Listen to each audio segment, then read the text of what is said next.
One. All right, everybody, welcome back to Wednesday's episode of Top Tier Podcast. My name is Pale L Poppy.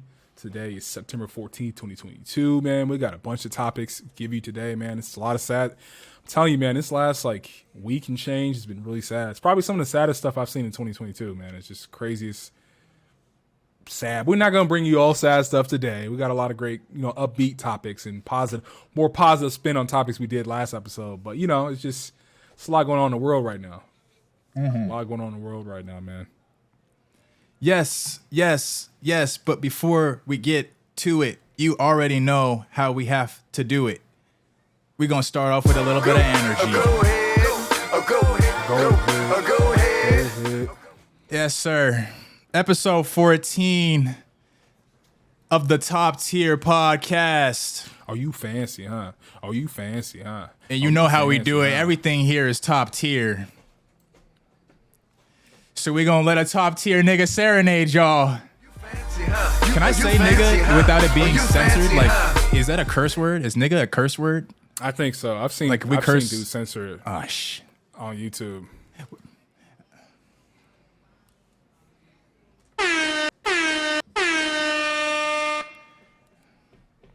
Yes, sir. If you already didn't know how we do it, we always begin with a little bit of energy just to get the spirits up, just to get the blood curdling and flowing and nice and hot.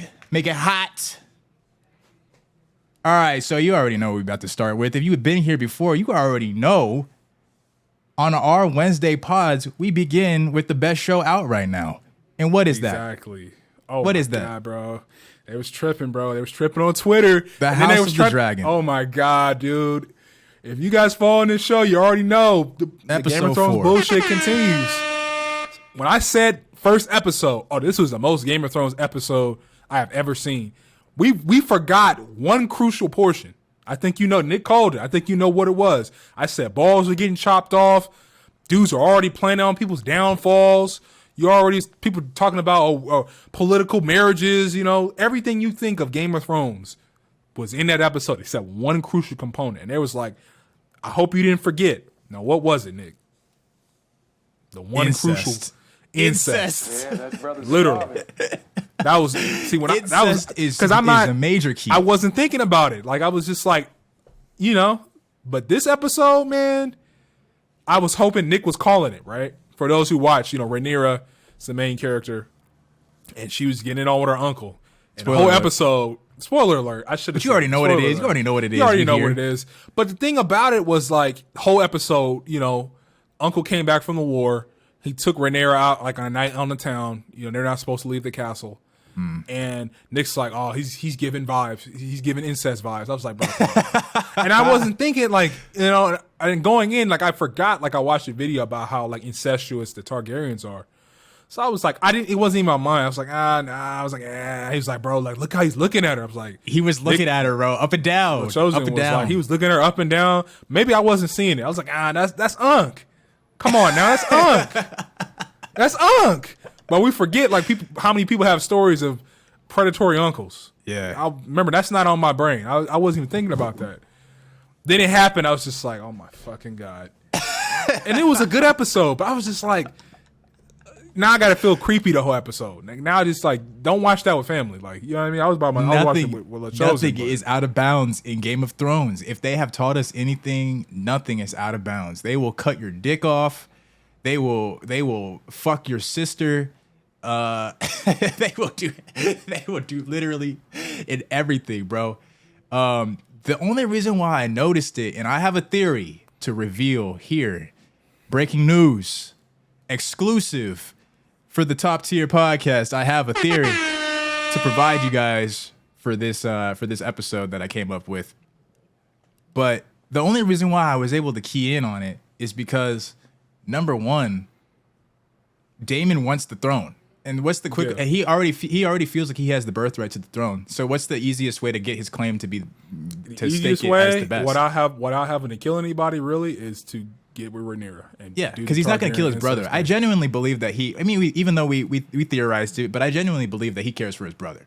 Yeah, his brother is dying, dude. His brother is dying. It seems like it. But in that episode, they kind of just showed you like he's looking at her a certain way. He's plotting.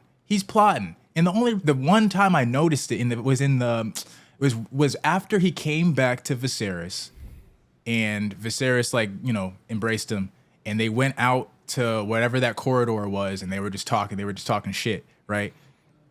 When Rhaenyra came over and Viserys said whatever he said to her to get her to go away, maybe you shouldn't, he said something about when she was about to go look at some flowers or some shit, I don't remember. Then they had a close-up of Daemon, and he was just, I wish I could zoom in on the face right now, because he was just like looking at her a certain way, and I was like, oh, he's plotting something. He's plotting. Maybe I wasn't looking at him, because I'm thinking like, he's just a shifty dude. He's just thinking like, oh, I'm gonna hire this assassin. I'm gonna go around the corner, get back here, hook up with Corlys. We're gonna stage a coup. Mm-hmm. No, he was just like, you know what? Hey, I'm an ancestral uncle. I'm gonna do what I gotta do. Now this not is what you gotta do. I'm gonna just do what I wanted to do because I'm a piece of shit pervert. But it also benefits my cause. But this is my theory. I don't think that he wanted to do it. I don't think he's attracted to Rhaenyra. Okay? I think that he set that shit up from point A to point Z, knowing that he was going to be able to get some rumors out there that her honor had been taken. So that way, when Viserys approached him about it, like he did at the end of the episode, and he explains to him, like, what the fuck am I supposed to do now? I've been going on tour. I've been sending her on tour to get with all these suitors so that way she can be married. But they're not going to marry her if they know that her honor is compromised, meaning that she's not a virgin anymore. He fucking knew that because they didn't have sex. I don't think they had sex. No, they didn't. But it was getting there. And the fact that he took her like, to a straight up brothel, bro. Yeah. So the optics of it is that he took her to like no separate rooms. It was just an open pad super orgy brothel for everyone to see. So what it looks like to people, and that's why the rumors are starting to spread now. We'll probably see that next episode too, that the rumors are spreading. What it looks like is that they fucked. Now her honor is taken. That's gonna get spread throughout the realms. No one's gonna want to fucking marry some. They're gonna call her. I'm not gonna say it here, but you know what they're gonna call her in Game of Thrones language. What did they say? Didn't they say she was just? They're gonna call her a whore. They're gonna call her a whore. But that wasn't what they said though. That was. I mean, that's what they were going. They're probably gonna say eventually. That's what the rest of the realm is gonna say. Yeah, but he said he used a different word. They're gonna use that word. The commoners are uncouth, so they're just gonna say whatever.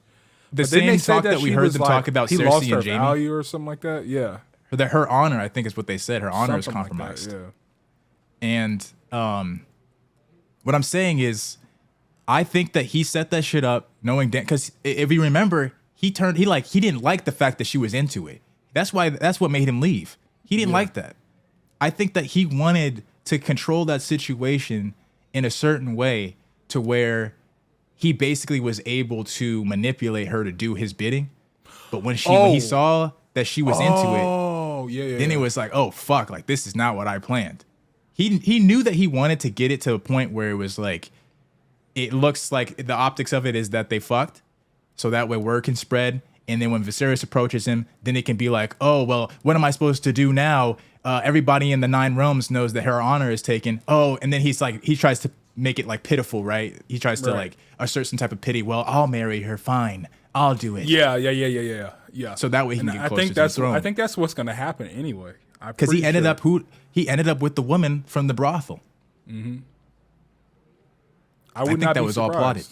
I think that definitely was his plan, but he didn't think it was going to go that far. He just wanted the rumors.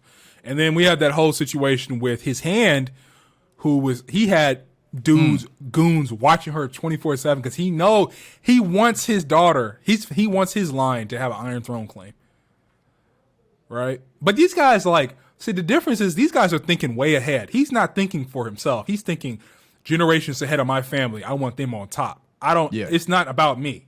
Yeah, I'm not gonna be on the throne, but my grandson is gonna be on the throne. Yeah, they always look a generation or two ahead. They always look a generation or two ahead. But like these dudes are willing to die.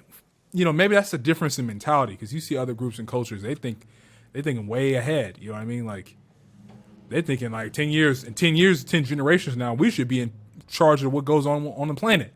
You know what I mean? So he's, and maybe I'm just not understanding that, but like he's willing to die. He's willing to do whatever it takes to get his line on the throne, which I think is interesting. You're talking about Otto? Is that his name? Otto? I think his name is Otto, but that's Allison's father. I'm pretty sure that's Allison's father. Yeah. Okay. Yeah, so he got rid of her, or he got rid of him, according to what Rhaenyra wanted. Rhaenyra wanted that. Rhaenyra was really trying to make it, like, does anybody believe her, really? Other than Alicent? Nobody believes it. I think Alicent knows that's cap. I think Alicent knows it's cap, but she's just like, she really wants it to be true, but she's denying reality.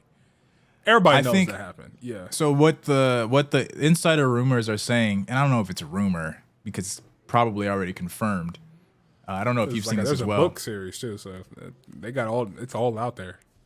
What I'm seeing is that this next episode coming next week is going to be the actress who plays Rhaenyra and the actress who plays Alicent. It's going to be their last episode on the show. So I think we're going to see a time jump following next episode, and maybe even next episode, because we've been getting a time skip for the last 3 episodes now. So we're probably going to see a time skip. Episode 6 comes. If it follows through with what it looks like it's going to happen, we're probably going to see Rhaenyra and Daemon be wed. Yeah, I agree. That's going to happen. Yeah, it's like, because we already said Targaryens are known for incest. This is it. Yeah, it'll be the easiest way to muddy up the waters, because now you have an uncle, or now you have a brother of the Iron. What do they call him? The King of the Nine Realms or whatever. Now you have the brother of the king, who has a nice claim, and then you have the son. Who gets that? Who wins that claim? Have we seen that before? I mean, isn't it Rhaenyra by default? Because he already named her. Oh, you're right. Or does it automatically become, what's his name? The man's. Yeah. Yeah. I don't know. But that's just the easy way to muddy up the waters. I think that's what the show is supposed to be, is that everything is so complicated and complex to where it's like, damn, like who really has the best claim? Because that's literally what that's literally what the original series was about. You said we have to talk about Corlys? We haven't even talked about Corlys. Corlys is pissed, bro. And remember, she said she was going to wed Lord Laenor. So they have to deal with this whole storyline of her there's going to be a time jump, her about to marry Laenor. Some bullshit goes down. And remember, Corlys is already pissed. And then all of a sudden, somehow she still gets some. So we have to address all the bullshit that happens throughout that whole courtship for her to get in it, get out of it. Corlys is probably going to want smoke. There's going to be a battle. And then she eventually marries the uncle. There's going to be a whole battle. It has to be. This show is so fucking good. I mean, does that even need to be said? I've already said it time and time again, but this show is so fucking good. I can't help. I know we have this conversation every single week, but I can't help but to just compare it to Lord of the Rings right now. Because they're basically like they're the only 2 shows out here that are doing fantasy like this on this level. Yeah. And the reports came out of the viewership of the last episode of House of the Dragon, and they said that the viewership went up like 5 to 10%. All because of the incest, and we're about to get to that on Twitter. On Twitter? Let's get to it then. Because dudes on Twitter were like crying about the Little Mermaid, right? Oh my God. And then under the post, I don't know who put it out. I think I'm pretty sure. I don't know if it was HBO, but somebody put out a post that was talking about like, oh, their goals. Oh my God, look at them. It wasn't HBO. It was just fandom sites. I've seen a lot of them. And they were in the comments, like a lot of people were condemning it, but people were in the comments just like, yeah, oh my gosh, this is amazing. Y'all cheering on fantasy incest, but you're crying about a black girl being in a little kid's movie. Okay. See, when we had the conversation off mic, I think that people genuinely don't know what they're saying. I don't think that they're thinking it through, because there's no way on earth that they agree with incest. That's not what it is. I think that they're thinking of it maybe in terms of like the actors are attractive, because I've been seeing that too, where it's like I saw one post that was like, you know, on Twitter you can post multiple pictures so it looks like stills. It'll be like a group of 4 stills, and it was just all Rhaenyra. She was like all smirky and sexy looking. The actress, the caption is baddie though. The caption was, "How can you blame Damon?" Oh, or it was like, Damon, I can't blame you, or something like that. I think they're looking at it in terms of like, these actors are hot. That scene was hot. But we're like more like thinking of it in terms of reality. Yeah. Where it's like, I don't agree with incest. This is disgusting. But other people, I think, are thinking, like the people that are posting those types of things, I think they're thinking of it in terms of like, wow, this is hot. Not the fact that it's incest, but like, this is hot. They're hot actors, and I like watching this. I don't know. People are just horny. People are just horny, I guess. People are just horny. But, I mean, they're just, come on, man. Like, come on, man. These fandom dudes, like, that's suspect as hell. At least the original poster, bro. Like, that's suspect as hell. Now we got to be looking at you like, dude's probably watching incest porn or, I don't know, maybe worse. Stepmom. Stepsister. Yeah. You know that shit is popular right now. everything is literally just step this, step that. Mm-hmm. That's nasty. I think that for this show,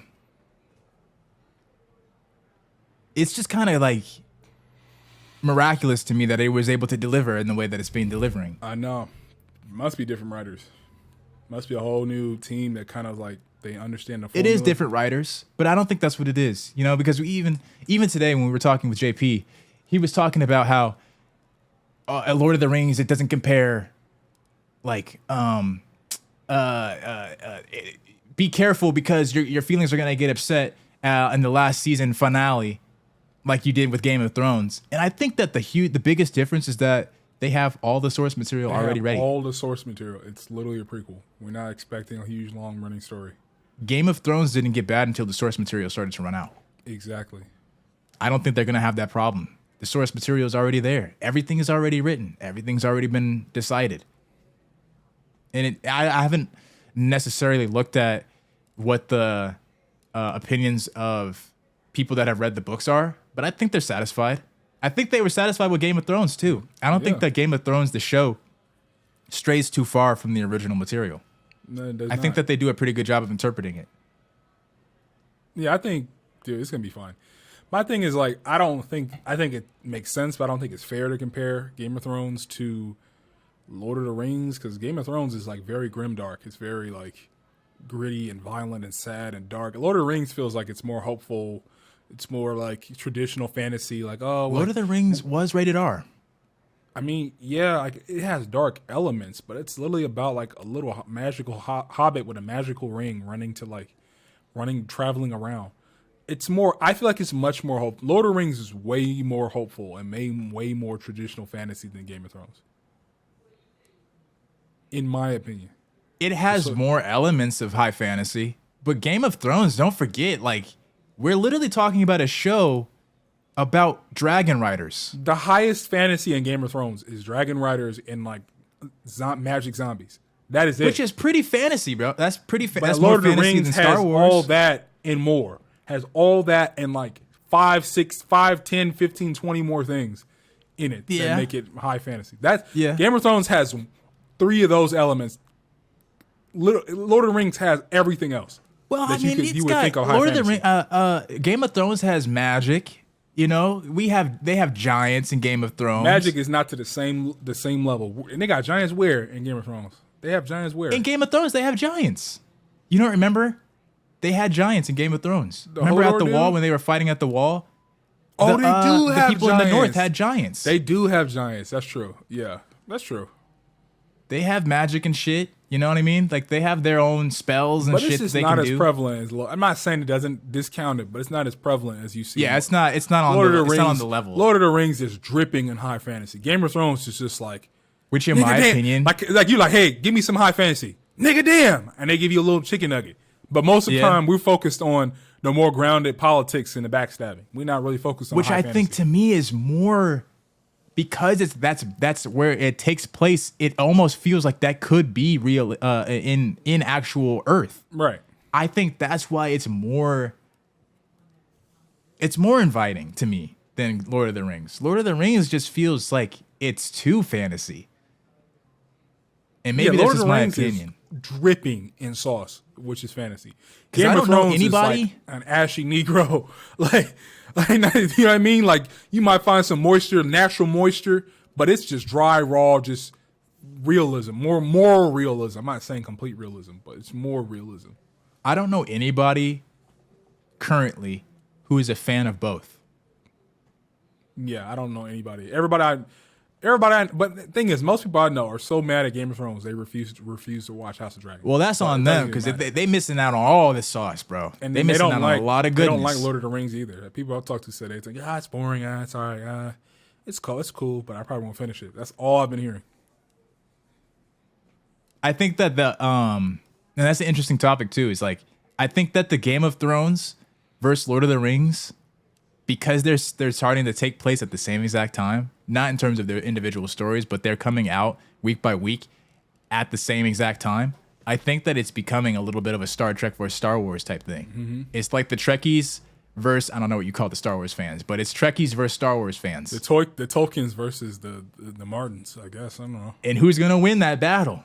I think that Star Trek is Lord of the Rings. It's old. Yeah. Lord of the Rings is the Star Trek to Game of Thrones Star Wars. Yes, that's true. I agree with that 100%. Game of Thrones is better. Lord of the Rings is cool, man, but I've seen it like as a child. Remember, and then I've tried to watch it again. I just cannot do it. Just can't. I just cannot. I'm on the Game of Thrones side. What side are you on? Game of Thrones. I'd rather watch. I'm on Game of Thrones side. I don't think they can go wrong. Stop right before the last season, then watch Lord of the Rings. Even though that's more content, I just cannot get into the Lord of the Rings. I just can't. When I was a kid, I thought it was cool, but it just does nothing for me. I know that's the OG. I know we wouldn't have anything. We wouldn't have probably Dungeons and Dragons. Wouldn't have any fantasy RPGs without Lord of the Rings. But I just, like you said, it's old. It's like Dune and Star Wars. Like Dune is cool, but I'd rather watch Star Wars. It's like Lord of the Rings is the saltine, like just the classic saltine, and Game of Thrones is a Ritz cracker. Literally. like it elevated, like it took what the predecessor did well and added some more sauce. Like they got cut out the unnecessaries, added some sauce. But it's a little flavorful, you know. It's round around the edges. You know, they took out the edges. It just feels more flavorful. I think that's pretty much all we got for House of the Dragon, yeah?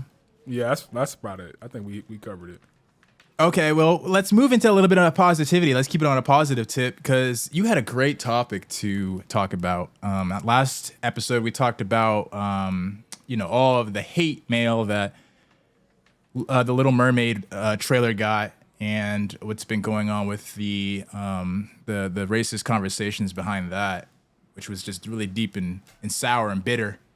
But you had a great topic. Why don't we just talk about the positivity that we've been seeing from The Little Mermaid? Yeah, man. The positive reception. Halle Bailey, who's obviously playing Ariel in the new movie, live action movie. She posted this video it showed like a lot of TikTok reactions of like different, like mostly like little black girls reacting to seeing the trailer. And it was just like they're pointing at the screen. It was just ecstatic. Like amazement. It was just ecstatic. It was just like you can feel the emotion through the screen. Like, wow, like I'm seeing myself on the screen. Like, damn, like I never thought, you know what I mean? A lot of them probably didn't even get to see Princess and the Frog. Some of them were so young, they didn't, we were kids. Bro, I was in middle school when that movie. That was like what, 08, 09? Yeah. You know what I mean? Like, so we're getting to kind of see that again, but it's on a much larger scale, especially with TikTok and the internet being much larger than it is now than it was back then. And it's just like very heartwarming, counter to just all the raw hate. Even today, man, I'm just seeing all kinds of just like grown men crying about a children's movie. Grown men crying about, not crying literally, but they're on the internet like, oh my God, that's my culture. You're stealing this. Well, it's based off a Dutch legend. I got it mixed up. I thought you were talking about black men crying. The OG mermaid story was African because we are the oldest people on the planet, right? every culture has mermaid stories, but by default, we have the oldest mermaid stories because we're the oldest people on the planet. So you can't even argue that. The story, the core Disney story, it has nothing centered and tied to what race she is. She literally is a fish person. So I don't even know how you can make that argument, but we're not going to get into it. We talked to it last week, but just the positive elements of just us being represented on screen. I do agree with a lot of people's sentiments that we need more original characters for our own stories, but growing up for Halloween, how many black characters did you have to dress up as? Just Not asking many. you personally. Not many. Literally, the only things I would think of would be like certain heroes, like certain comic book heroes, like Steve Urkel. You know, Yeah. that's pretty much it. Like you don't go dressed as characters, or you go dressed as some people that it's like Jack Skellington or something, like somebody that doesn't exist. Like it's not even like a race of person. Yeah, man, when I was a kid, like, I was obsessed with, like, Power Rangers. You know, Red Rangers. I don't think Red Ranger was the black one. The black one was literally the Black Ranger, but I was the Red Ranger for years. I was, like, from, like, 3 to 5 or, like, 3 to 6. I was the Red Ranger. Then I was, like, I was, like, Naruto for a few years. That's not a black character.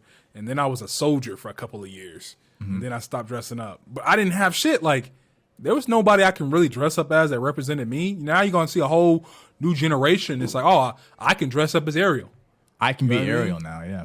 Or, well, we got a lot more now. Like, people can be Falcon and people can be T'Challa. T'Challa was a big one. That was a big one. I see people with Black Panther shirts and masks all the time, especially like during Halloween season. But I just think it's great, man. Like, before we got on stream, we talked about they do this study. They've done this study, I believe, since the 1940s, where they'll give a little black girl a doll, and it'll be a white doll and a black doll. And the little black girl chooses the white doll because turn on the TV, all you see is white princesses and white characters and white. Nothing represents you, and you want to feel like you're a part of the dominant society that doesn't represent you. You know, but I'm hoping, you know, in the future, we do a test in the 2040s. We see we keep getting things like this, and we keep getting reactions like this. People start picking that black doll. They're like, "Oh no, I want to be like Holly Bailey. Of course, I'm picking a black doll." You know what I mean? That's what I want to see going forward.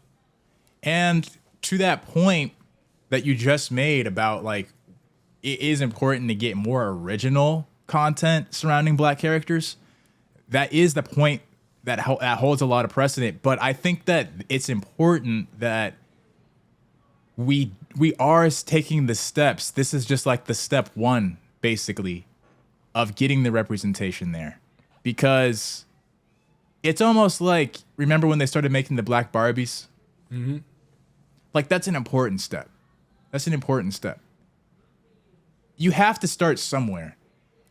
And, you know, it's no secret that most media, when it comes to TV and movies, are mostly centered around, the stories are mostly centered around black trauma and death. Oh, yeah. That's just it. That is what it is. Look at the 90s when, blaxploitation has always been a thing. Mm-hmm. So it is important that we're finally starting to get these characters that have nothing to, it's not blaxploitation. It's just, they just happen to live. Like, when have we ever seen black characters being the center of fantasy? No. I Never. can't think of, yeah. Like, it was a huge deal when we started, like you mentioned in the last couple of episodes. It was a big deal when we got a black character in Star Wars. And they were it was a big deal when they had a black character in, even though she was fucking green, but it was a big deal when they had a black character in Star Trek.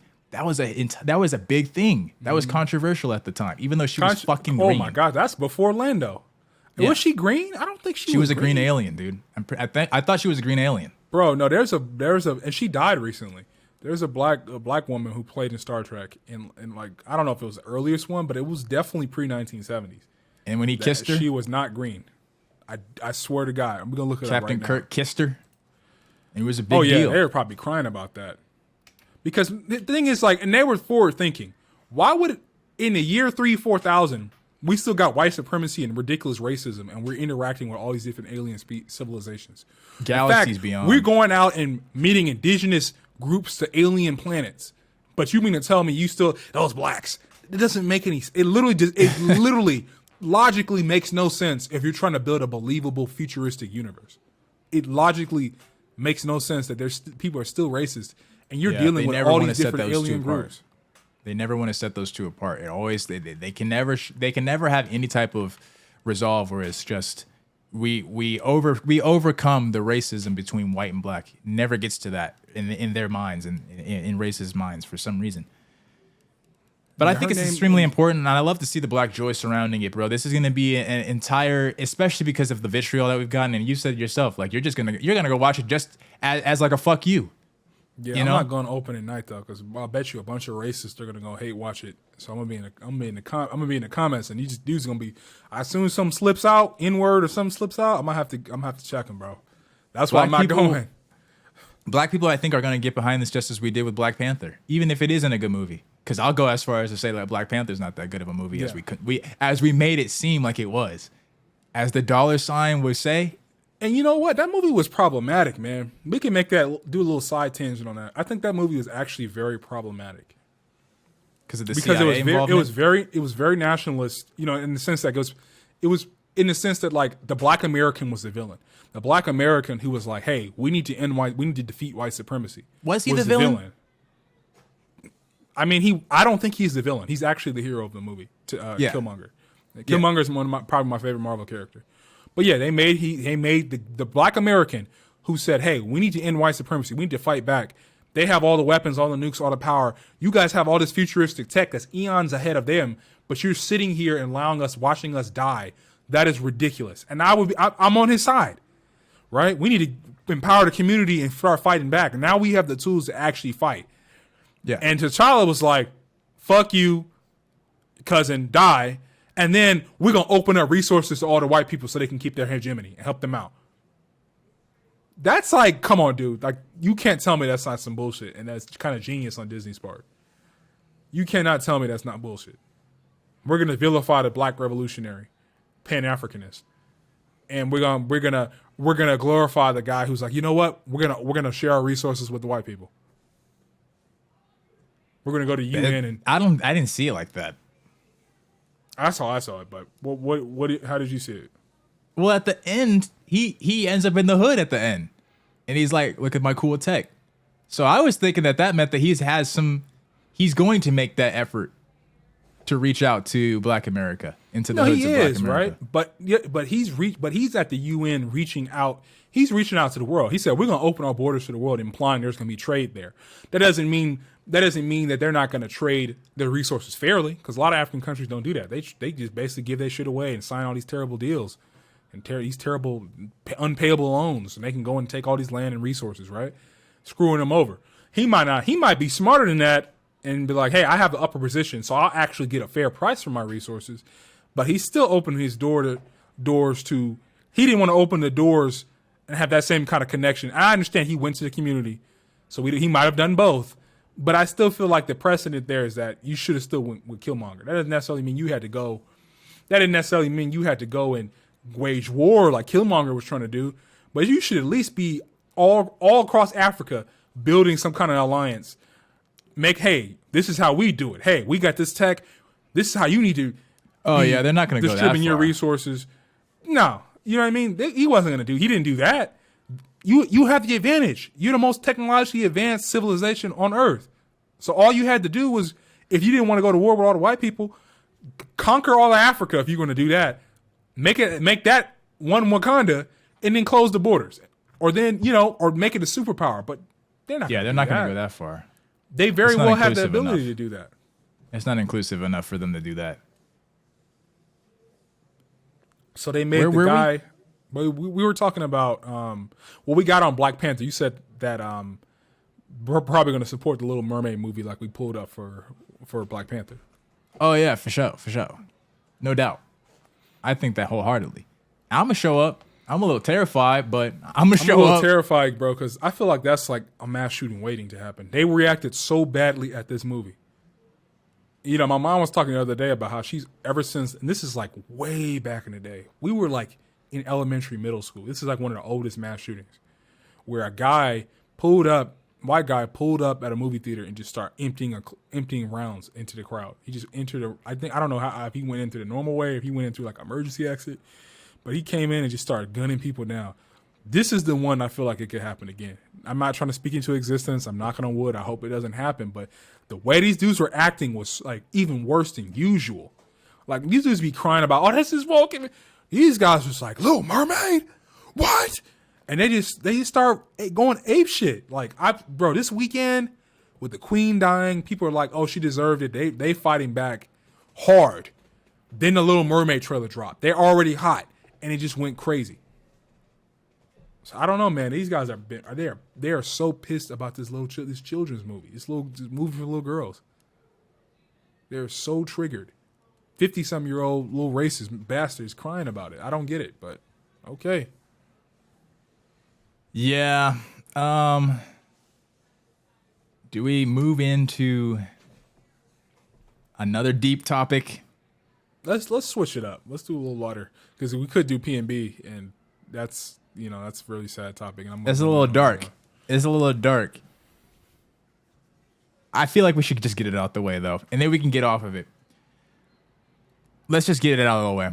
So first of all, rest in peace to PnB Rock, who was recently shot. Was cowardly murdered by a bunch of chumps, but we're gonna get into them. Yes, at the Roscoe's in LA, which remember, a place that a lot of people were shocked at.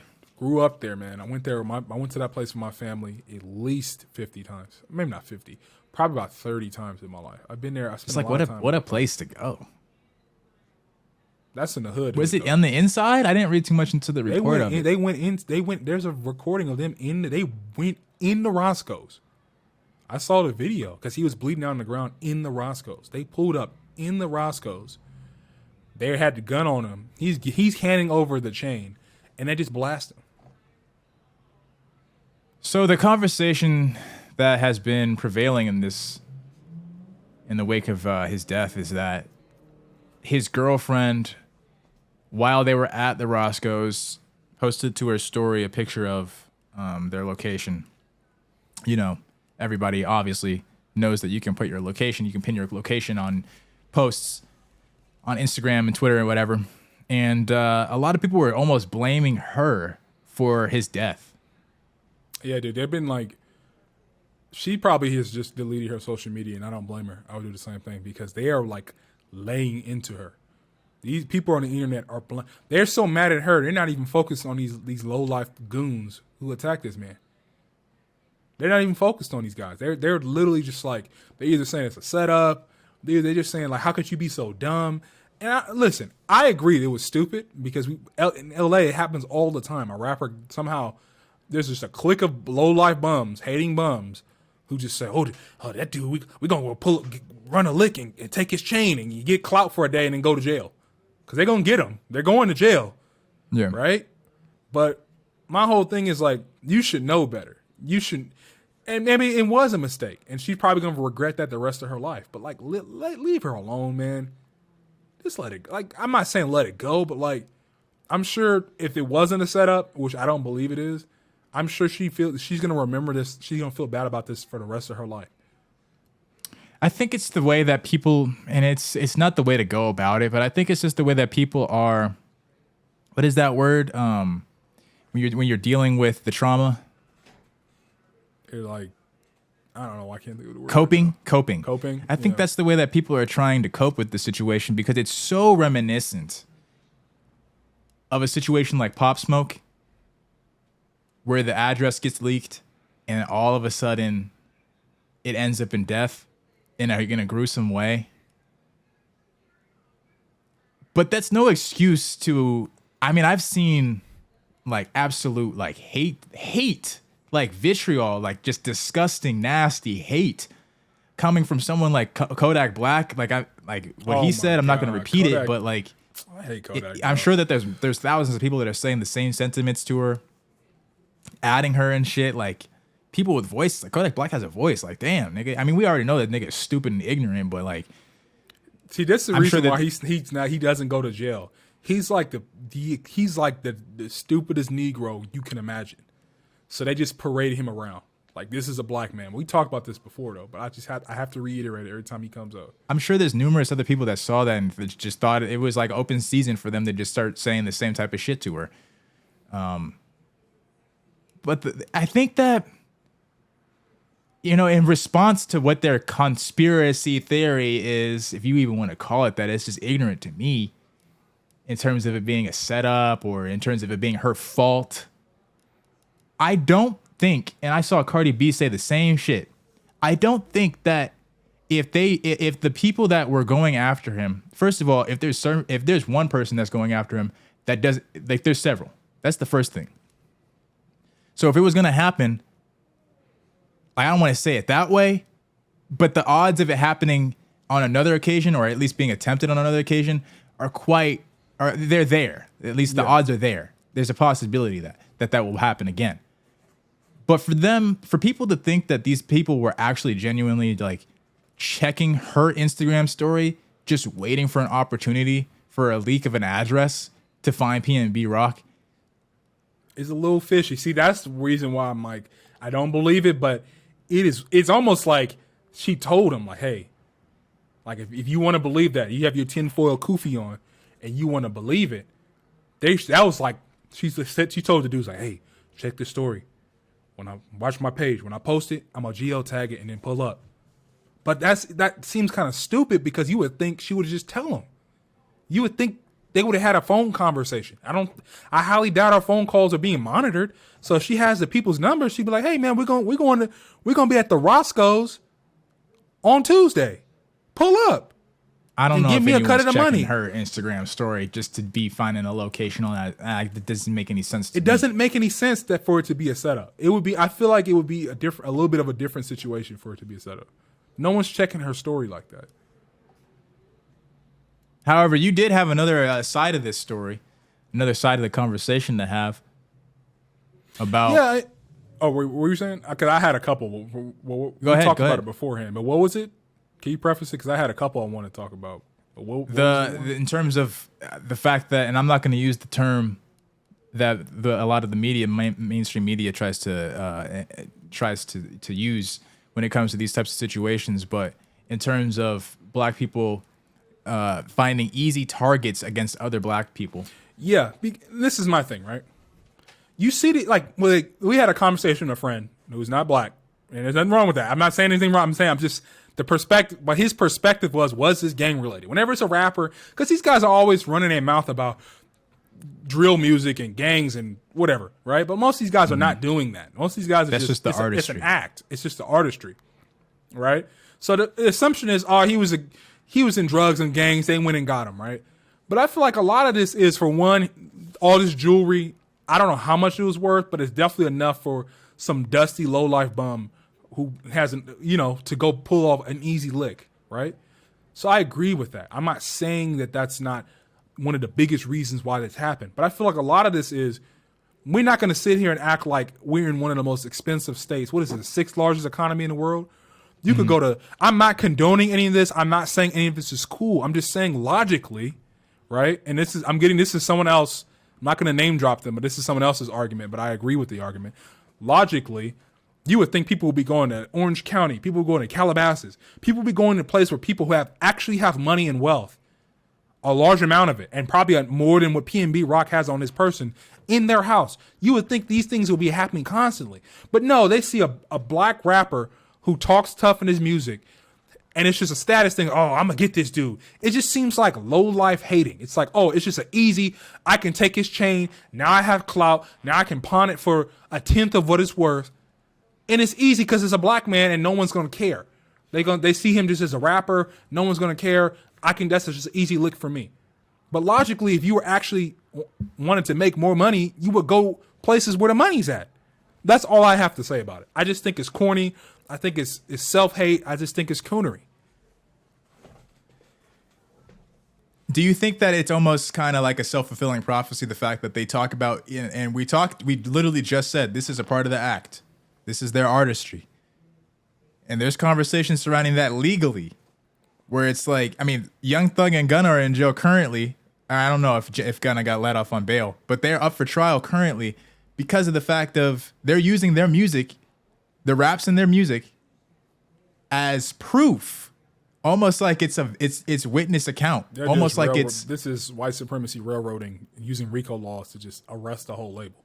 But what I'm trying to say is like they're using. So can we even say that that's an excuse? What I'm essentially trying to say is, are they almost in a way bringing it to themselves. They kind of are though. They are. I agree with that. Like, which is no excuse. If I was all day like on this podcast was like, listen, I'm bulletproof. Come test me. I have weapons. I will take you down. And look, I have a $120,000 chain. Come test it. And some corny coon is gonna come actually do it because he thinks you're telling the truth. Yeah. I'm a rider. I pull up. You'll never see me slipping. And he's a regular guy hanging out with his family, not expecting someone to actually pull up. But I think that's what it is most of the time. Now, some of these dudes are gang affiliated, but I think most of the time, these are just regular people. And he's playing a character, and someone believed, you know what, we are going to test this gangster. You know what, we are going to go try to snatch his chain, because snatching a rapper's chain is like snatching his manhood.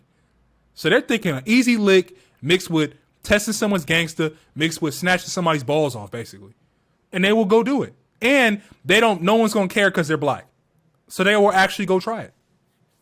And not to mention that on top of their own lyrics, on top of their own sentiments that they're saying, you have people like who we talked about, what was that, a week ago, 2 weeks ago?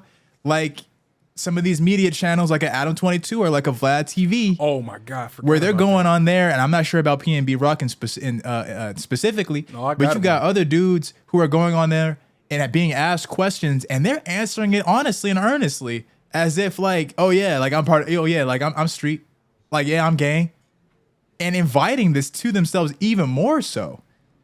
So that's their entire look. That's their entire persona is street, gang, I got ops, I got weapons, I got money. They see you as you're in the life, you better be ready. And you are a target. You literally are a target. And they're not gonna run up. They're not gonna run up in Orange County. They're not gonna run up and some of them do, but most of them are not. They're too cowardly and they're too afraid of white people to do that. That's what I'm saying. It's very cowardly. But it's also kind of like they're bringing the attention themselves. So we can look at both sides of it. But the last thing I wanted to kind of touch on this is like people are getting on DJ Academic's ass because he's kind of like Vlad. You know, he's kind of like Vlad and Adam 22. Soon as PnB Rock died, he posted a clip up. Remember, he had posted a clip previously. I think he interviewed him recently. But he had posted a clip where PnB Rock was like a week or two ago. He was like, hey, man, like, I feel like, robbery attempts have happened to me in the last couple of weeks. He said, like, I've gone places with my family and dudes with goons would just pull up. Like, remember in Menace to Society? Even though, let's imagine that scene in Menace to Society when Kane died. But it was like, they didn't shoot. But they were just in the car, just pulling up, just looking at him. Mm-hmm. Just rolling by, just looking at him like, oh, there's that rapper dude. Or, cars will pull up near him and they speed off. He said, I feel like I've been watched. I didn't watch it, though. He feel like I've been watched. Like, this has been happening for a little bit. So, you never know, man. Like I said, like, this might have been a hit that was planned. Because like you said, like when we're putting it together now, why would they be watching his girlfriend's story so tough? Unless this is a group of dudes who may have saw him. It's like, oh, he might be in town for a few weeks. Let's watch. Let's hawk his story. Let's hawk his family story. Let's see if we can kind of plan a hit. And as soon as we get a location, we're going to go. Because that's a little cryptic that like dudes have been kind of low-key threatening him for a couple of weeks. They've been watching him. They just didn't see it as the time, which doesn't make any sense. Why didn't they just rob him right then and there?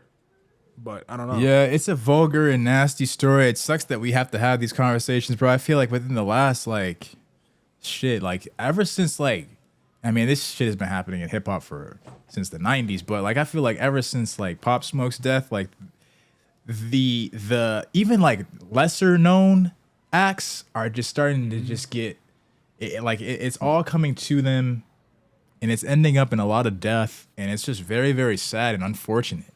I'm not someone who is very ingrained in hip hop culture. Well, hip hop music. I'll say hip hop music. So I don't necessarily know all of these acts, like all of these people that are being murdered, but I mean, it's just very unfortunate. It's very unfortunate, and and the thing about it is that the music is getting worse. Mm-hmm. The messages that are being purported in the music are even worse than they were back when the people were doing diss records in the 90s. Now it's like, nigga, I got ops. It's not just I got ops. Now it's I got ops. I shoot my ops. I kill my ops, and I'm gonna dance on their graves. Come see about it. That's what it is now. And I mean, that's no excuse for what's been happening. But I just hope we can get the fuck out of this shit. It's just gonna take the community to reject it, and people just say, "Hey, you're not gonna be a minstrel show. No matter how much money they offer you, you're not gonna be a minstrel." Say that show again. champion. That's important. No matter how much money the community has to have, because it's mostly non-black people who are funding it and going to the concerts and spending all that money, right? But we are being affected by the rappers and the culture of it. It's not helping us either, because a lot of us people are out here are trying to live it. A lot of other people see it as just like feeling like a Negro for a day, feeling like a hood Negro for a day. But there are like hood Negroes who are bumping the music when they go kill people. You know what I mean? Like, so we need to reject this as a community, and the people who are making this music need to reject being a minstrel show, no matter how much money they offer to you. Incredibly potent point. I mean, incredibly. Yeah. And then if you want to keep rapping, take it back, man. Like, I was at the barbershop, and this is just, remember, I always preface it when it's tinfoil kufi talk. This is tinfoil kufi talk. But I was at the barbershop today, and they were talking about, like, we were talking about PnB Rock, and they was like, this is some, do you ever think this is some hip hop Gestapo kind of, like, they just have shooters to take out certain dudes who are like, who want to go independent or who want to do their own thing, That's a conversation to be had, because it is no secret. Once again, it is no secret that some of these labels are legally allowed to take out insurance policies on their acts. That's what I'm saying. Like, dude, like, I was watching a movie, and shout out my homie Isaiah. I went, my homie Isaiah, his grandfather's a filmmaker, and he watches this podcast. It's a shout out.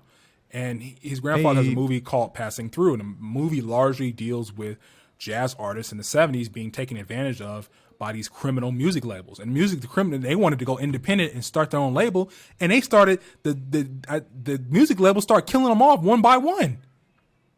So I saw that movie, and I heard what, they said at the barbershop. It just made me wonder.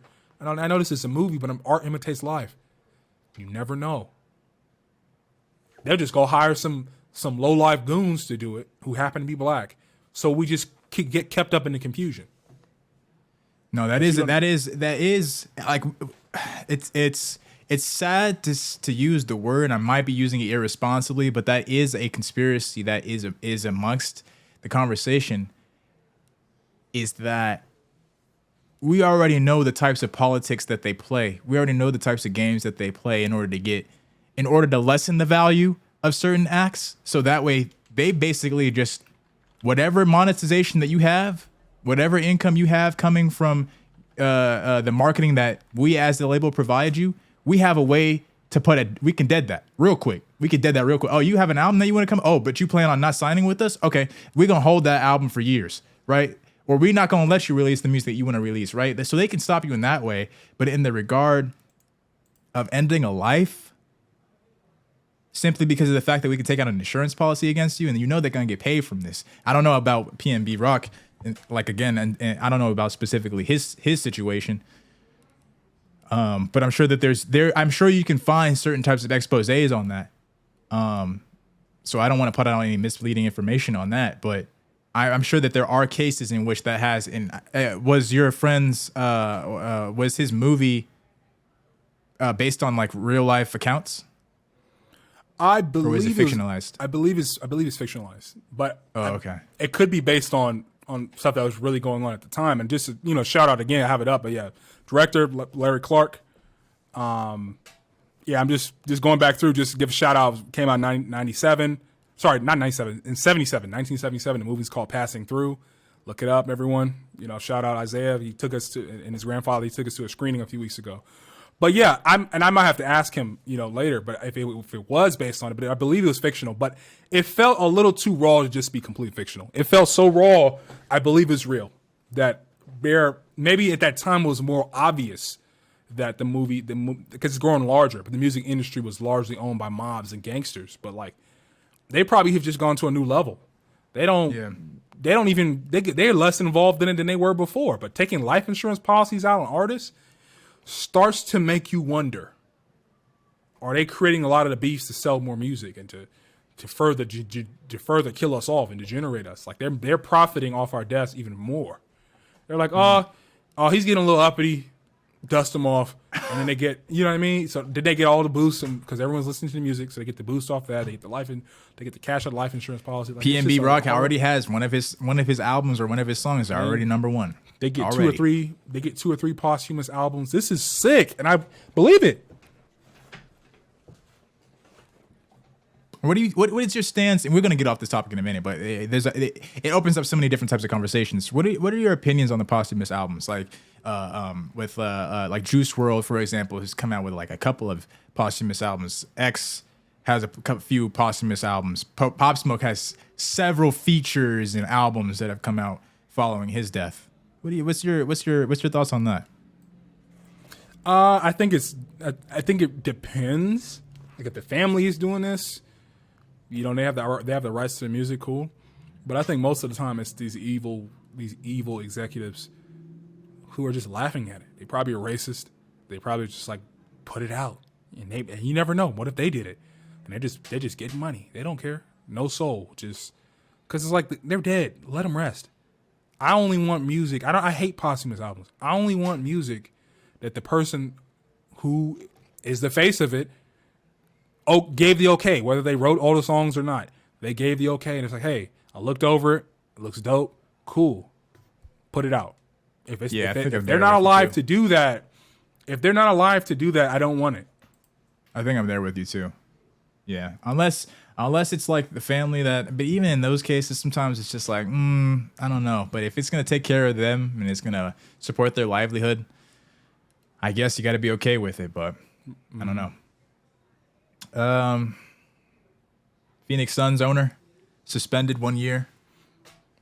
It's just, we're gonna get. This is the last dark topic we have. When I promise see some of these guys, when you look at some of these like these older white men, like you can just see when he was 5, he was at a lynching party with postcards. Like this shit does not surprise me. I'm sorry. You look at some of these guys when they get exposed. It's like, yeah, that guy's a racist. It's like the hate just like is stained on their face. Like, yeah, that guy's a racist. But you can get into it more. But like, yeah. So the owner of the Phoenix Suns was suspended for 1 year following an investigation, and he also has to pay. I think it's like $10 million following an investigation that said that he used the N-word multiple times, according to witness accounts that they used during the investigation. And I think there was also reports of sexual harassment in there. I think mixed in there too. If you could fact check me on that. Yes. There was a few cases of sexual harassment and abuse. Yeah. On top of that. And if this is shocking to anybody, you live under a rock. Because there is no way in hell that you are shocked by... Okay, first of all, I don't think there's a single... I'm going to need a fact check on this, Elliot. But I don't think there is a single black majority owner in the NBA. I don't think so. Let me look it up. And in the NFL as well. I don't think so either. Because that's what I'm about to compare it to. I don't think there is a single one. Every single one of them is a white man. Every single one of them. And yes, you can buy shares. So when people want to say like, oh, but Jay-Z. No, Jay-Z owns a micro share of the Brooklyn Nets. You can almost say he doesn't even own it. That's how small of a share he has. That's like me saying I own Apple. Like, yeah, technically I own Apple, but nigga, I own what? Like fucking 8 shares of Apple out of an outstanding how many million? So no, that's not how it works. Technically, yes, but Hornets, no. I'm listening. Doesn't Jordan own the Hornets? Okay, so Michael Jordan is an owner of the Charlotte Hornets, but he's a majority owner. That's what it says. Yeah. Oh, okay. So there is one account out of a whole 30 teams. Out of everybody you can imagine, of course, it's Jordan. I don't even think that counts. Like it counts, but I don't even think it counts. I don't think it counts. Yeah. And I know that there was like Alex Rodriguez. I don't think he's black though.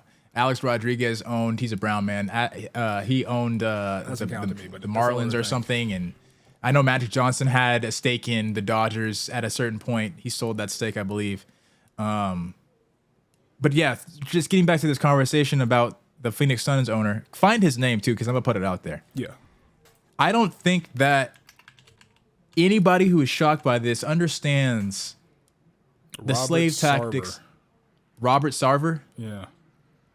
So that is the owner of the Phoenix Suns, Robert Sarver. I don't think that anyone truly understands the slave tactics that these organizations are putting in. If you understood, because I know that there's probably going to be some backlash from if people had an opinion on this, I know that I would give backlash from it. I don't think that anyone understands how much money that these owners recoup off of their players compared to the amount that they pay their players. You can almost call it slavery. Almost. It's almost as if you're working for minimum wage. If you knew the types of deals that they get paid off of just purely from tickets, purely from the owning the building, purely from the merchandising, purely from the TV deals that they get. The TV deals, bro. I cannot tell you how much money that they recoup. Did they get money from 2K? Probably. I don't know. Yeah, that probably trickles down to them as well. That probably does trickle down to them as well. They literally have advertisements on the jerseys and on the floors of their courts. If you knew how much money that they got paid in comparison to how much they pay out on the payroll, it's almost like a different type of slavery. Now, the thing I was going to say about it is that for the people that are shocked about an NBA owner, because I know everybody is always going to think of, this probably made everybody, including myself, think of Donald Sterling. That happened, what was that, 2013, 2012, 2013? When he was removed and banned from the NBA after what we heard from him. I don't necessarily know what the difference was in this case, but maybe I should go back and look at more into that investigation with Donald Sterling. But I think that people have an observation of the NBA as being more benevolent than somebody like than an organization like the NFL, because the NFL has always been seen as like more of a slave tactic type ownership model. Mm-hmm. With just the way what they deal with that they deal with their players, and bringing people on for a day, getting loose, like let them loose, bringing people in for a year, they get injured, then they let them loose, and they'll never be the same, stuff like that. But it's all the same. Is what I'm trying to get at. It's all the same. It's all the same. These owners don't give a fuck about the players. Maybe like a couple of them do. This is all for money. This is a business. And I don't think that they're vetting these people to be an owner. I highly doubt that they're vetting them. And these just look at the era these guys came from. This is probably old money. These dudes probably come from slave owners to even, you know what I mean? Like most of them, their owed money to even get that initial money they needed to even get the team eons ago. Billions. These teams are worth billions of dollars. That's the crazy part about, now that you said it's run like a slave operation, it kind of makes sense when you consider that most of these guys are owed money, probably comes from slave owners. You're probably some peasant from Europe, right? It's like I started with some real estate and I bought some real estate, but add evil and death and slavery and rape. But it's like, oh, I bought a property, I bought another one. But him, it's like I bought slaves and they're working these fields for me. You're buying and trading. Crops. That's what you're doing. You're buying and trading, right? Black people. And they did that in their families for hundreds of years and got all the wealth they needed to buy these teams, and now they're super billionaires, right? They were millionaires and they became billionaires. And when they jumped from millionaires to super billionaires when they switched over into they probably switched over to other things in the early 1900s, but that initial money they needed to buy the team was from slavery. So of course they still have that mindset. That mindset was passed down. It makes sense. You said that when you were in the barbershop today, you had you heard word of a different perspective of it. Do you remember what that was? See, all I remember was that they just said something about how the team was structured, or is like how many white boys are on the team is why. Which I thought was stupid, but like, is why they think it was racist, or he was probably racist. They just it makes sense to me, but it doesn't make any sense. I didn't get that, and maybe I didn't hear it right. But I want to know what's your take on, because I don't know anything about basketball. I don't remember. I don't know much about the Phoenix Suns organization specifically. I didn't even know who the owner of the team was. I don't normally know who the owners of the teams are. My knowledge probably goes up to the GM of certain teams, but not even of all of them. So I wouldn't know. I don't know how their team is structured. I know that they're cheap. I know they don't give a fuck. They run their shit like hardcore. I know that part, but I don't really know if I can speak on the structure of the team, kind of giving a little bit of a hint as to how racist that the organization as a whole is. So I don't know anything about that part, but yeah, I just think that this isn't shocking to me. I'm not surprised by this news. It doesn't shock me anymore. Like last couple of years, like when these guys come out with these crazy racism, Little Mermaid shook me a little bit because of how crazy it was. But it's like deep, unending hatred we'll never understand. Truly, is what it is, and it's all about exploitation. It's all about wringing you out dry while they hoard resources. So it's just typical. It's just okay, cool. I mean, y'all been doing this. That's how you built your wealth, was exploiting people and keeping them forever enslaved. But we're gonna get out of the depths of the darkness. Let's play a little bit of this is an old classic. You know what I'm talking about. We're just gonna get ourselves out of the mood. Let's get into a better, more lively mood here. Get serenaded a little bit. Damn, I don't want to cut it right here. But I gotta think of our YouTube. I gotta think of our YouTube viewers.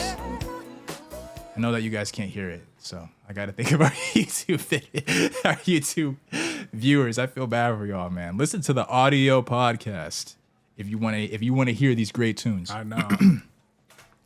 You had a crazy ass conversation to have about AI and art, which you've already gave some. Yeah, go ahead. I mean, we've been talking, and remember, we've had this conversation before about how there was an AI chatbot 2-3 months ago. It's probably like 3 or 4 months ago, called DALL-E 2.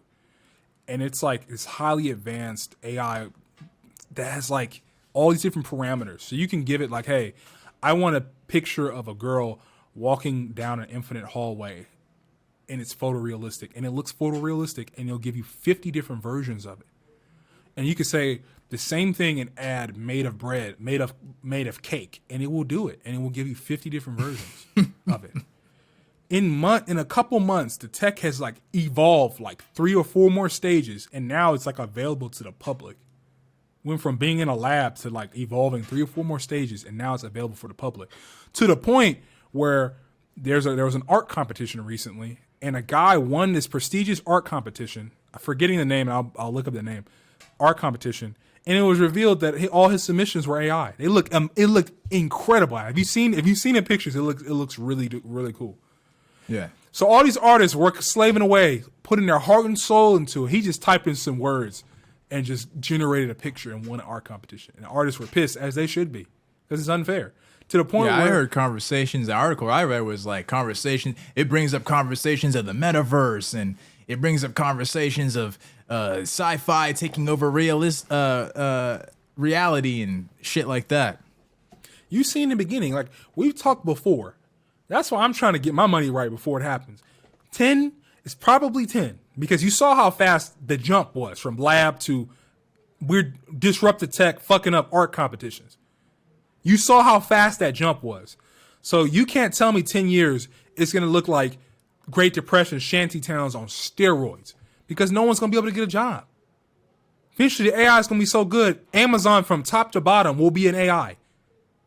You know how many people Amazon employs? Probably millions of people. It's just hundreds of thousands. It's probably just going to be this big ass warehouse with a supercomputer, and it's just going to control all the robots, all the delivery, all the everything from top to bottom, even the creative stuff and the marketing and the ads. All of it's just going to be this AI supercomputer. All of it. You're going to have little Tesla robots delivering everything. In the warehouse doing all the manual labor. In the warehouse moving the stuff onto the trucks. You know what I mean? Like, that is 10 years from now. Probably. That should have been, that's the warning. That's the warning bell. This whole thing with the AI art. Here's the thing now. And I don't know if I can. I don't know if there's any examples of it being in other mediums of art. Maybe in music, we're starting to see more AI develop music, but I'm not sure if that's like mainstream yet. But humans clearly think that the AI art is better. So when it comes to the fact, incredible. So when it comes to AI, AI paintings, AI movies, AI TV, AI music, AI architecture, AI design, AI clothing, a lot of people are going to lose those jobs out to the AI because I think that people are going to gravitate towards, unless you're like, I mean, what I'm trying to do is I'm trying to set up a comparison to, you know, more novel to more old school nostalgic. So it's like, right, you have people that are really into vinyl because of the nostalgia of it. It's not necessarily because you'll have some purists that are like, oh, well, it just sounds better. But mostly it's because of the nostalgia. When you have things like this that are coming out and coming about, like AI generated art and AI generated design, the wave is going to be to go towards the AI. People are going to flock to the AI. Oh my God. I was just about to say, like, imagine how much time will be saved in every medium, because now they're about to come out with that same tech, but for 3D environments. They already have tech where you can take a picture. They could take a picture of my room behind me and it can generate a 3D environment, and the AI can kind of predict and get creative with what the rest of it looks like. And we'll create a 3D environment based off a picture of my room. But imagine I could say, you know, take a picture of this room, and then I want you to add fairies and dragons and Jon Snow in the room, and it will add it to the 3D environment. So it's not even just 2D art anymore. It's going to be 3D environment. So that's why I say it's going to trickle, because whole video games now, a team of 200 people in 5 years to develop a Zelda game with AI, a year with a sixth of the same team is all they're going to need. Because all they're going to have to do is just say, hey, take Breath of the Wild, look at it. All right, I want you to take these maps, and I want you to take this whole map, expand it, embellish it, add new shit. And it's going to kind of give you something kind of crazy. And then the designer is going to be able to go in there and kind of tell it, all right, I want you to add a bridge here, and I want it to look like this. All right, I want you to add horses and these enemies. And you're not going to have to code it. You're not going to have to do anything. You're probably going to have AI coders who's like, hey, I want it to have these physics, and I want you to code it. 10 years. Promise you. We're going to have more content. There's going to be a content explosion. You think we have content right now? There's going to be so much content, you're not going to know what to do with it. Think about your favorite movie. This is 20 years probably. What's your favorite movie? Or like Forrest Gump. You're going to be able to have an ending where Forrest says, fuck Jenny, and gets the new girlfriend. And it's going to be like, hey, I want you to write a new ending for me of Forrest Gump and generate it all in CGI photorealistic. Where he doesn't get with Jenny. He gets with someone else and has a whole new ending. Calculating. Done. And you get to watch a whole new ending of Forrest Gump. I'm telling you. Okay, do you think it's a problem? I think, as with any technology, it's a double-edged sword. It's problematic. It's problematic. It depends on how it's But used. do you think it's a problem? Do you think that it should be banned? I don't think it should be banned, because I think it's just going to be a new tool. I think people don't have imagine artists who are already incredible with AI, the art they're going to be able to create, because they're going to be able to like have the AI do a lot of it, and then they embellish it and they add shit and they play with it. Yeah, or the mind of the person who just doesn't have the art skill. Exactly. Because you're going to be able to get really technical with it. It's not going to just be like one sentence they generate. You're probably going to be able to be like, write like a whole essay on like what you want it to look like. And the AI will give you like 50 versions.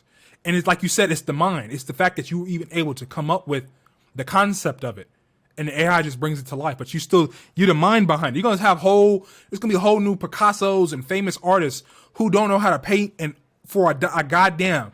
It's just what's in here. It's your imagination is what makes you the genius in the future. Now, the naysayers are going to say, how can the person that wants to stick with the nostalgic form of making media, how can they even compete with the AI? There's no competition there. It's almost as if you're running a race against a robot. Obviously, you're going to lose to the robot, right? If the robot is advanced enough to be able to do anything and everything, 10 times greater than a human.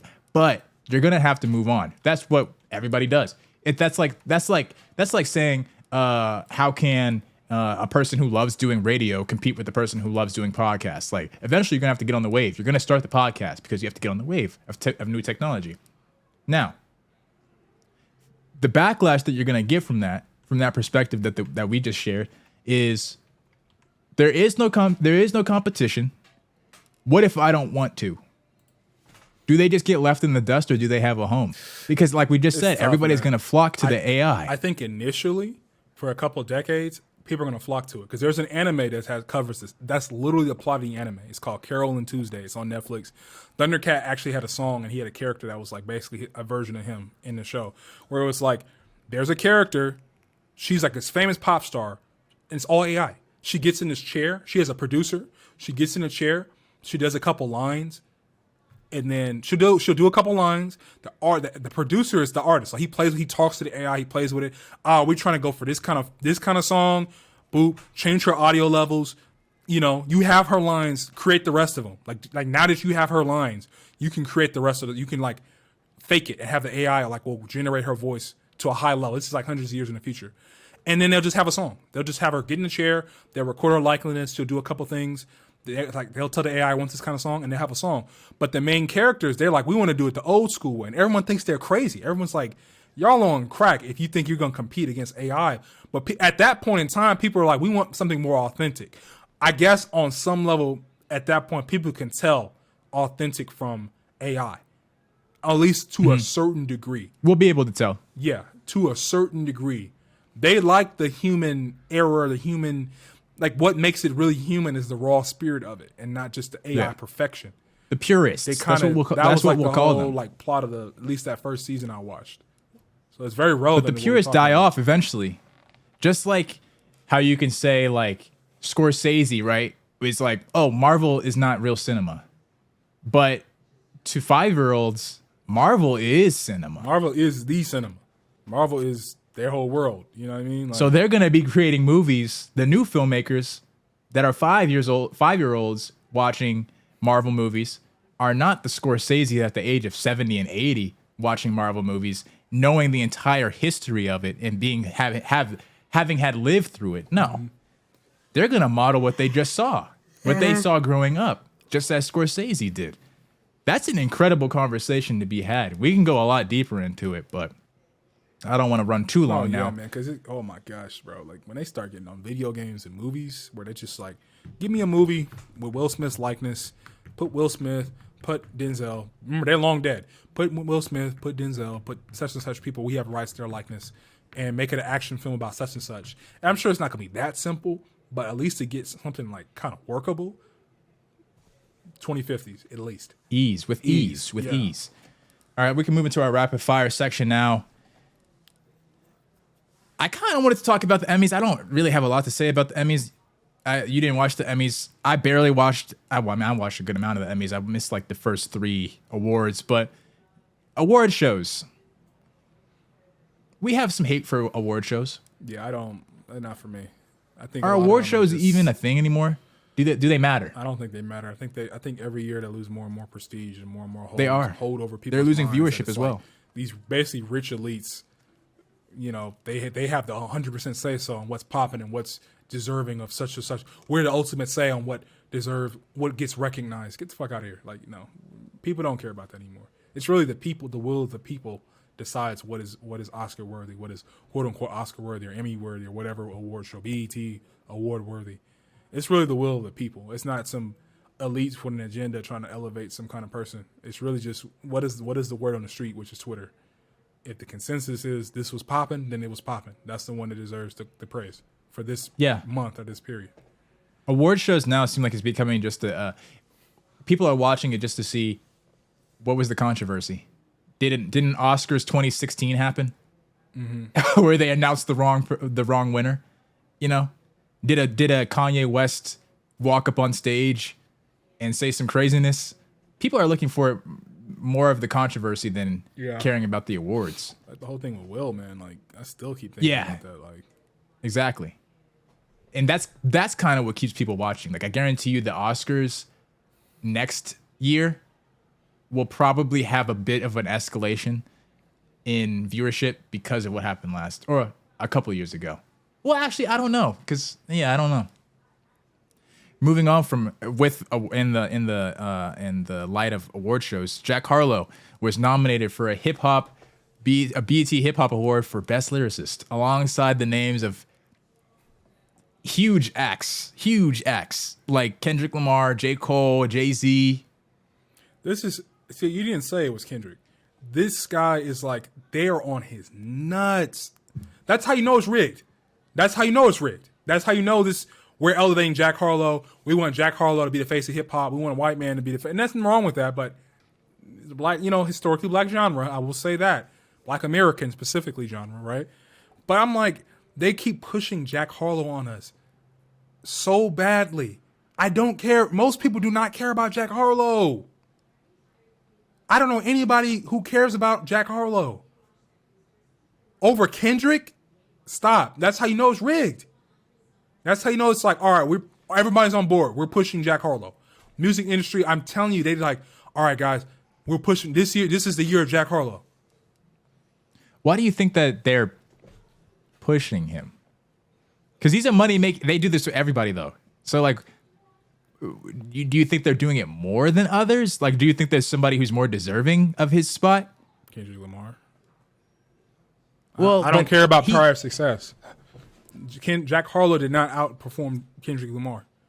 If Kendrick Lamar performs to the day he dies, he better be winning. The end. Why didn't they put a woman in this spot? There wasn't a single woman who was in that spot. It's like when they were promoting Cardi over Travis. No. That's some industry. That's industry connects. That's industry connects. There's no way she should have beaten him for Rap Album of the Year when the year Astroworld came out. That's cap. No. The album was cool, but it wasn't as popping as Astroworld. That's industry connects. Sometimes they're getting way too obvious with it. BET especially. Yeah. BET especially. Like we see it clear as day. It'd be like a boxing match where it's like the dude got fucked up.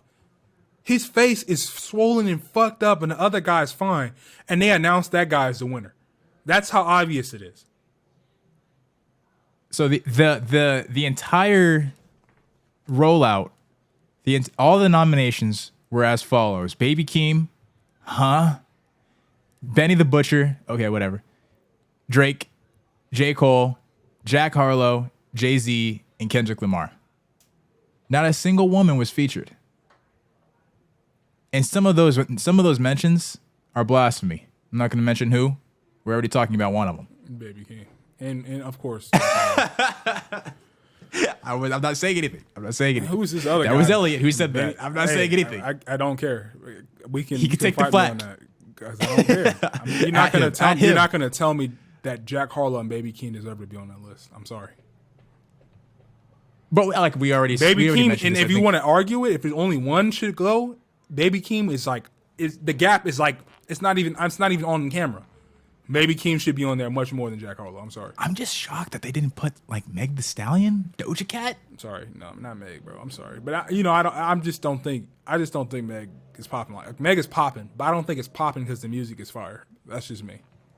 I think Meg just has clout because it's like the same thing as Kodak to me, but in a different way. Because she's shaking that ass. Yeah, she's shaking that ass. I'm looking at it like, but I'm also kind of like it's an image thing. Like I have a problem. That's her moneymaker. I have a problem with the image of black men and black women that they put these hip hop people put out there because it's like everyone has a persona. I just don't like it. Like I just think Jack Harlow's is the fact that he's a white boy rapping. Minstrel show cooning to me. Jack Harlow's persona is that he's a white boy rapping. Unfortunately, that's what it is. No one cares about his talent. Meg the Stallion is that she has a fat ass and she likes to twerk it. That's her persona. Unfortunately, that's what we like to see, and that's what we're gonna look to when we're looking at Meg the Stallion perform. You know, Baby Keem. I don't know.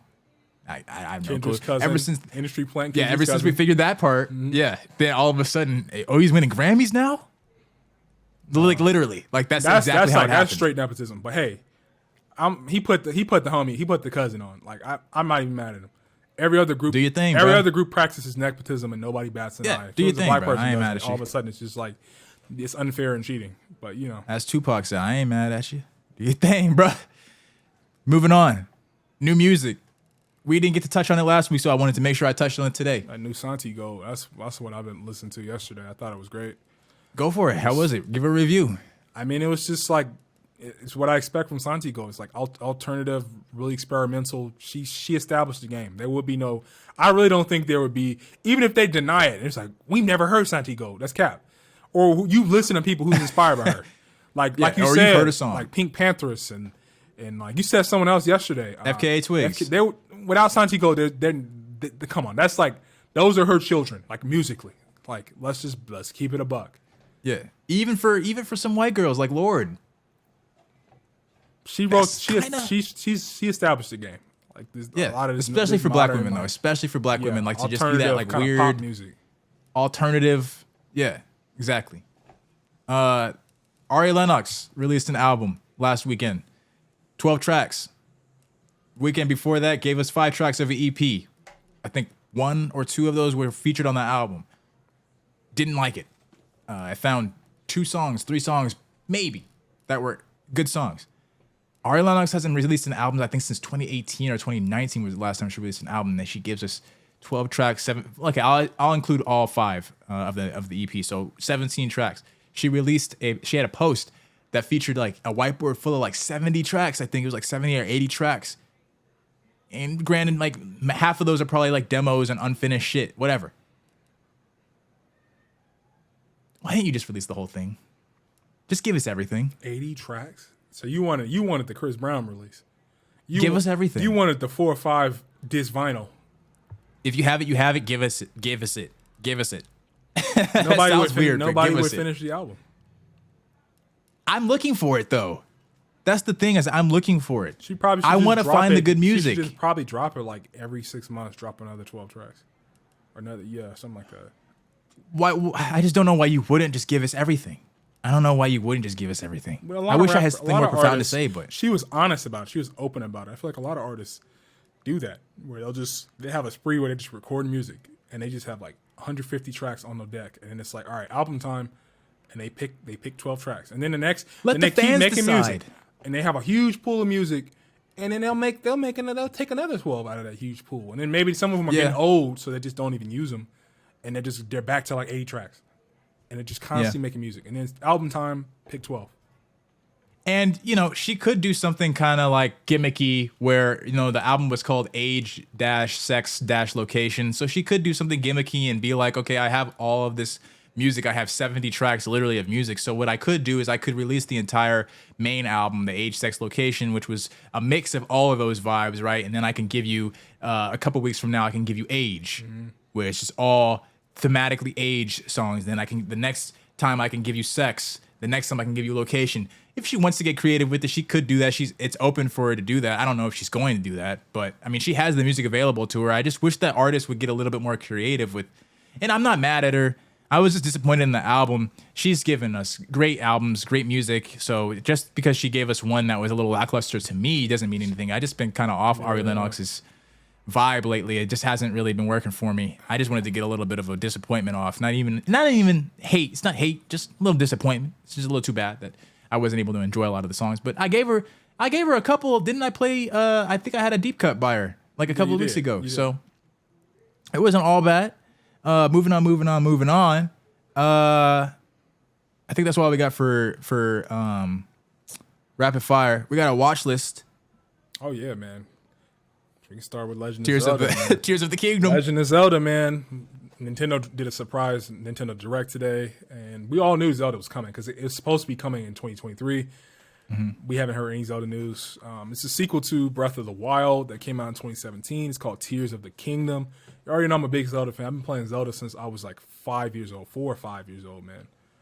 Like, I'm telling you, bro. I grew up, before I even had a game, I had a family member who, she got me into Zelda. She had all the N64 games. I got GameCube, you know what I mean? Like, grew up on it. But side note before we move on, I know these are rapid fire. They didn't release the trailer for the game in the UK today because of the name of the game, Tears of the Kingdom. You know, they buried the queen today. You see what I'm saying? Like, these PR departments are like, they know, like Twitter, man, you give them a grain of dust, and somehow they'll magnify it to a meteor capable of destroying the earth. Here. And it would be a grain of dust. So they literally could take the name of the game. They're so insensitive. Oh my God, we have to boycott Nintendo. And these guys are running around sending death threats to people at Nintendo over the name of a game. They would have went for it. Because it's just something to do. Some troll on the internet is just like, oh, this is, we could take it and just stretch it all the way and just see how it goes.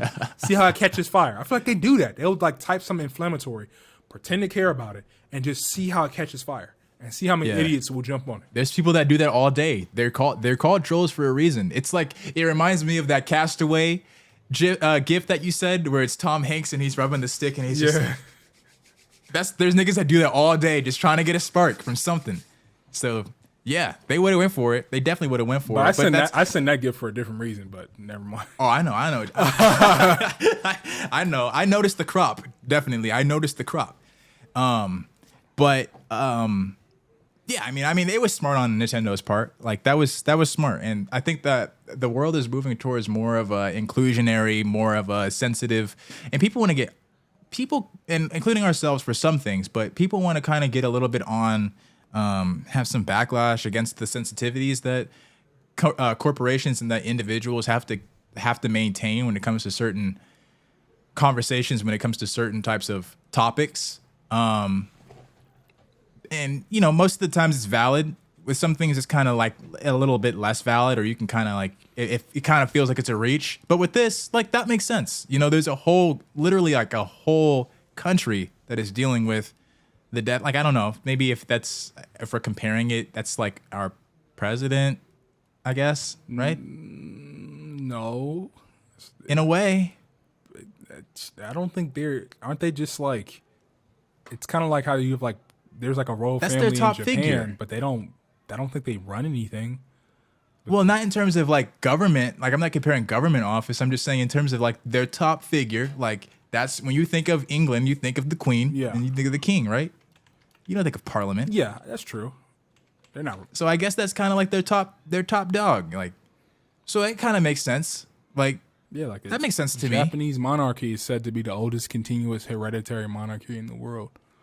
Like, that's what I'm saying. Like, that makes sense. They're not running anything, but it's like, it's cultural. It's like, it's symbolic. Yeah. It's like, we keep it going because they were significant at one time. We're not going to just say, or maybe it's you like, ain't royal anymore. Maybe it's like a past president. Like, if Obama were to have died, you wouldn't come out with some shit that possibly could be taken as insensitive to Obama's passing. I see what you're saying. Yeah, I could see it like that. Yeah, because they're not in power anymore, but there's a legacy of a time where they were. So yeah. So I guess that's what it kind of is, and that makes sense. I honestly appreciate that shit. Like, I don't think of it as like softer or sensitive, like how a lot of people do with certain things. Like, I will always take account, because I don't like to victim blame or gaslight. So I will always take into account other people's perspectives and other people's feelings when it comes to certain things like this. So good move on Nintendo's part. The only thing I just real quick I don't want to open up too much of another conversation, a side conversation, but the only thing that I thought of really when I thought about this was like, good on Nintendo, number one, and like number two is like, obviously we've had conversations in the past about how a lot of companies, they seem to kind of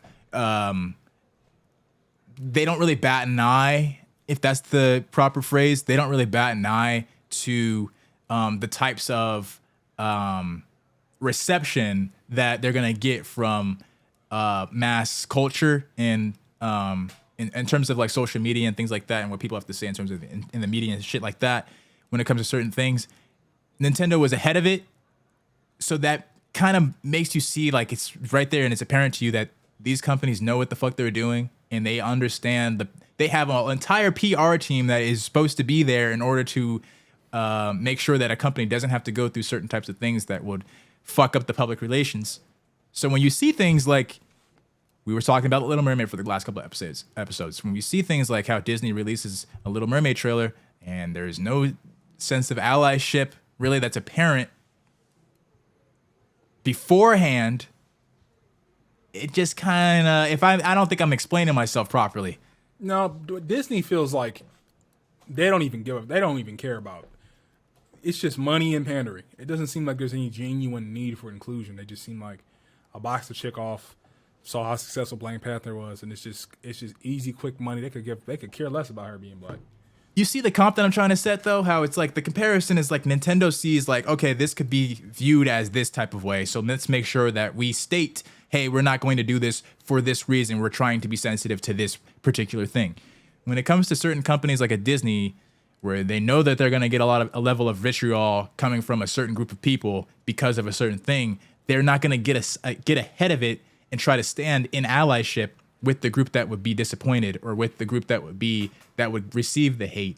Hey, let's make sure that we're promoting ourselves as an ally to the black community and say the things ahead of time so you know where we stand, not after the fact. Like Nintendo could have easily just been like, "Oh, I'm sorry. Like we had no intention to make sure we knew we were aware, but are you, like there was none of that." I see what you're saying, but like, are you saying that they should just give in? Or what you're saying is like they should preface it, but they did preface it beforehand by revealing she was going to play Ariel like 2 years ago. So but there's I never felt like, even with Lord of the Rings, like, sure, you can make a statement after the fact, but you never feel ahead of time like, okay, they're setting it up so that way we know that they're an ally. Like, what are the steps that you're taking ahead of time to make sure that we know that you're an ally? That way it doesn't seem like PR shit at the end of the day. When you then come back 2 weeks later and it's like, oh, we denounce any type of hate against our actors and against our staff. Like, I don't want to see that. I want to see that beforehand. I want to see that during the rollout. Don't get your money during the rollout and then when the shit hits you in the ass and now you're getting the negative reviews, be like, oh, we don't stand for this and this is not the way of Lord of the Rings. The Lord of the Rings is about fellowship. Like, I don't want to see that shit. Give that to me ahead of time. That's all I wanted to say with that. I don't want to harp on that too long. The last thing I had, unless you had something else to speak about in terms of the watch list section, is Harley Quinn.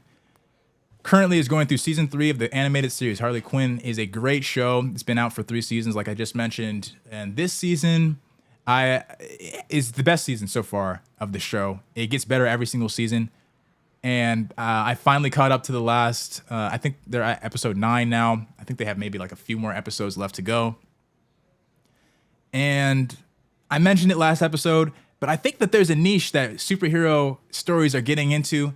Invincible was kind of there, but She-Hulk is one of the ones that I'm going to mention that is just like really on the nose with it, which is showing stories about superheroes and about comic figures that has nothing to do with adding to more of an overall plot line of the good versus the evil. Invincible, nigga, they start getting deep, but that's it starts getting to like overarching stories, but you know, that's a whole other thing. But it seems like in like a lot of the stories, it's like it's all dealing with the hero journey. But with things like She-Hulk and with things like Harley Quinn, it's like the hero story is like, that's the secondary shit. It's more so like, okay, what are the relationships and what are the lives that they're living aside from that then reverberate into what you would see on a big screen if it was like a Harley Quinn movie. You know what I mean? I like that. I'm starting to really dig those types of stories, and I think I need to find more of those types of stories. I don't know if there's that many out there. If there are, put them in the comments, hit us up into the DMs or whatever. I would love to know. I would love to do some type of review on them. We can do a review on them or anything like that. But yeah, I'm really starting to dig these types of stories. Like, that shit is awesome to me. Yeah, and I hope that in the future, Disney and Warner Brothers, because those are the only people that are currently doing superhero movies and superhero stories.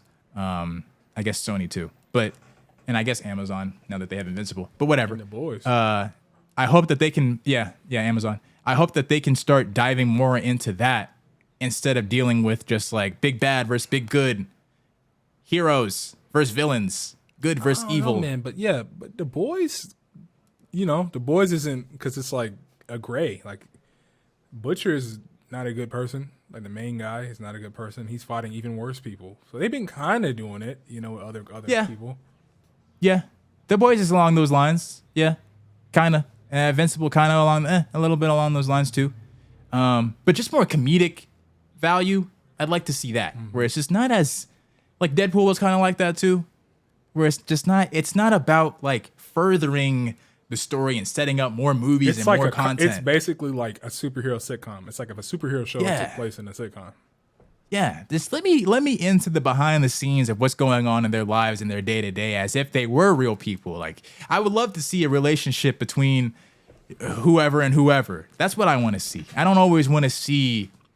I didn't know that I wanted that, but I don't always want to see Thanos versus the Avengers. You know, like the high stakes and shit like that. Sometimes it's good to just have a laugh. Like, oh, Joker has a family on the side. Cool. Oh, Harley Quinn. Gets into the mind of, I'm this kind of spoiler alert, but Harley Quinn gets into the mind of Batman and they go on a trek and adventure of Batman's psyche. Cool. Like, that's interesting shit that has nothing to do with the overall canon, but it's just dope shit and it's funny. Like, that's humor. And I like that. Just different stories. Anything else you have in the watch list section? Or anything we didn't get to that you wanted to touch on? The new Fire Emblem game looked kind of corny. And I love Fire Emblem, but that's really it. Like every game, the designs get cornier. I was not expecting that to come out of your mouth. The new designs get cornier and cornier. Like, everything that I've ever heard from you when it comes to new Emblem since high school is, this shit is dope. It is dope, and then it just kept getting corny. Like, just every game just got just a little cornier. And the last one was actually like more cool. It was a little cornier, but more cool was added. This one just was like, we just went full corny. It's like most stereotypical, corny-looking anime characters you can imagine. Full corn on the cob. You can imagine in life. I was just like, wow, bro, who's kind of character? And I saw people putting up like, this is a character design. Fuck is this? Next to on Twitter. And it just went from like, when I got into it, it was hard, and then it went corny. It started getting money, because that was supposed to be the last game in the series when I got in. So they just put everything in there. People loved it. And then the money, they start seeing you can start wifing up anime waifus and stuff in the game. Just kind of got cornier and cornier. That's a damn shame. You hate to see it, but everything has its downfall eventually. Mm-hmm. Is that Nintendo? That's Nintendo, yeah. Yeah, it was Intelligent Systems, but that's like one of their studios that they fund. So it's basically Nintendo. That's too bad, man. That's too bad. All right, let's get into our top tier section. Huh? I'm still going to get the game, though. But yeah, it looked corny. Of course. Fandom is fandom. Yeah. You know, sometimes you got to live and die with the evils. But yeah, that's episode 13. Yep, man. Episode 13 in the books. Cranking them out, man. I think about a year from now, man. Yes, sir. So, you already know what we do every single week. This is another one for the books. You could join us again next week. I'll give you two that Monday on these morning for the Top Tier Podcast, episode 14. You know what we're gonna come to do. You know what we about. Here every week, Monday, Wednesday, again and again and again and again and again and again. Ellie, you got anything else to say before we close out here? That's it, man. You gotta stay safe. Be safe out here, man, and just positive vibes. Stay safe. All right, y'all. We'll catch you guys on the flip side.